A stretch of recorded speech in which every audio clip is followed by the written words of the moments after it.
Davud payg'ambarning 30 ta o'g'li bo'libdi. Bir kuni peshin namoziga odamlar kechki boshlabdi. Davud payg'ambar orqasiga qarasa, o'ng tomonda 15 ta o'g'li, chap tomonida 15 ta o'g'li o'tiribdi ekan. Shunda sal maqtanchoqlikka bo'y oldirib, o'zimiz ham bir jamoa ekanmiz-ku, elni kutmasdan namozimizni boshlayveramiz. Xudo xohlasa 30 o'g'lim bor.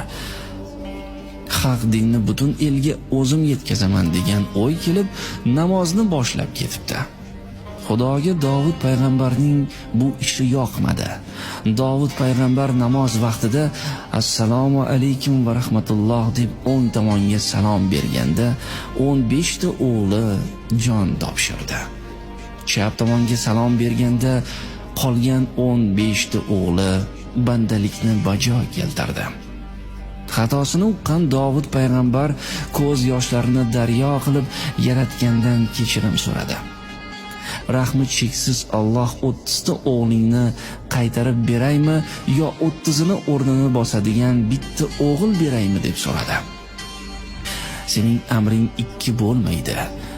30 o'g'limning jonlari jannatda bo'lsin. Menga ularning o'rnini bosadigan bitta o'g'il bersang bas. Aytganing bo'lsin. Lekin bolaning umri qisqa bo'ladi. Men unga faqat 9 yil umr beraman.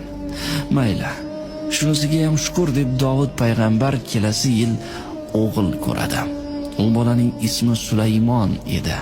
Sulaymon ish buyurishga yarab qolgan paytida Davud payg'ambar uning qo'liga qumg'on, yelkasiga sochiq osib, o'g'lim, sen endi bizning uyga kelgan mehmonlarning yoshmi, qariyami, hammasining qo'liga suv quyib turgin. Suvni 3 marta uzib qo'yasan. 4-marta agar mehmon so'rasa, qo'yasan. Ota, nega uzib qo'yishim kerak? Sababi o'likni yuvishganda suvni uzmay qo'yadi. Sen axir suvni tirik odamlarga qo'yasan-da, o'g'lim. Ikkisini farqi bor deydi.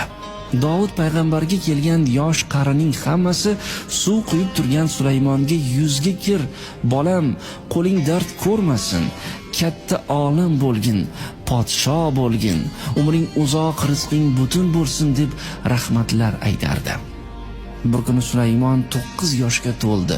U paytda bolasi 9 ga to'lgach, uni bir qizga unashtirib qo'yish lozim edi. Lekin Allohning bolaga faqat 9 yil umr beraman degani Davudning esida edi. Bir kuni Davud payg'ambar saharda Allohni zikr qilib o'tirib, Sulaymonning yoshi 9 dan oshdi. U endi jon taslim qilish kerak edi. Buning tirik qolganining sababini so'radi va agar jonini olmaydigan bo'lsa, bolani unashtirish lozimligini aytdi. Shunda Haq taolo mening ismlarimdan biri Xalqdir. Minglab odamlar sening bolangga uzoq umr tiladi. Men shuncha xalqning duosini qaytara olmayman. Sulaymon uzoq umr ko'radi. U barcha yerdagi maxluqlarni, osmondagi qushlarning va barcha dengizdagi baliqlarning tilini biladigan bo'ladi. Barcha odamlar va jinlarga hukmronlik qiladi deb javob berdi.